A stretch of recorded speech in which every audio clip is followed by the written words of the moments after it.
Hey everyone, it's Nikki Knits Quinnett, and I want to wish you all a happy new year. New Year's is one of my favorite times of year because we all get to set new goals for ourselves, achieve things we've never achieved before, and have the best year of our lives. One of the goals that we should all be setting is to increase business value. Now, some of you that have been receiving our quick tips may have noticed we've made a few changes ourselves in hopes to increase business value in the new year. We've rebranded ourselves from Quinnett Veterinary Consulting to the Veterinary Business Expert, and our mission is to provide business education and life success skills to the veterinary industry so that all of you can go out and build practice value, increase personal wealth, and live your ultimate lifestyle. So enough about us and what we're trying to achieve in 2013. Let's talk about you and how you might increase practice value. Practice value is really driven by two things. It's driven by desirability and profitability. Desirability are those factors like the geographical location of the practice, what the facility looks like, what the equipment is in the practice, what the competition is in the area. Those factors aren't quite as easy to change to increase practice value as the second driver of practice value is. That second driver, profitability. Now, how do you increase profitability? Well, it's really quite simple. You either increase revenues, you decrease expenses, or some combination of the two. Now, we're not going to get into the details of either of those today. We're going to save that for a later video. But today, it's really about setting the goal for yourself in 2013 so that you do increase practice value.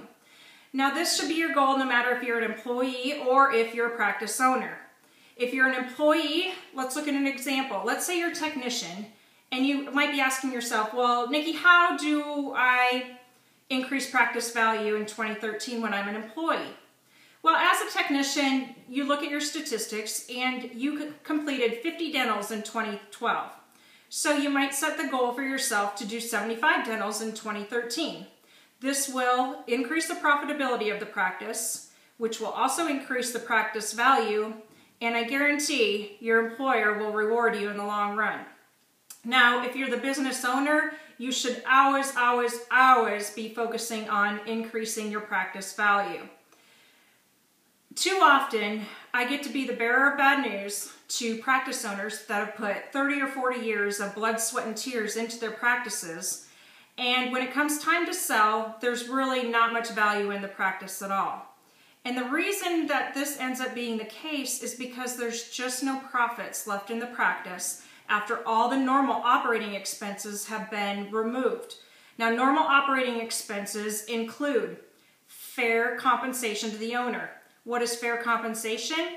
It is the compensation that you deserve as the owner for providing the services that you provide in the practice. You could also look at it as if somebody else had to come in and do exactly what you do in the practice, what would you have to compensate them?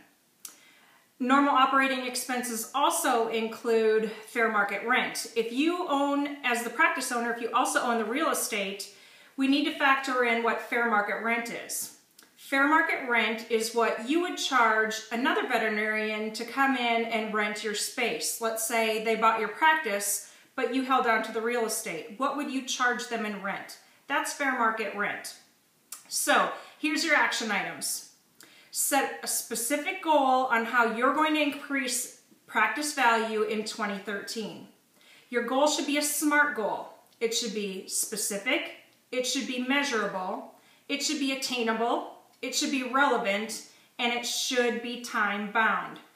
So a SMART goal, for example, would be, let's talk about weight loss. Everybody's New Year's resolution is to lose weight, right?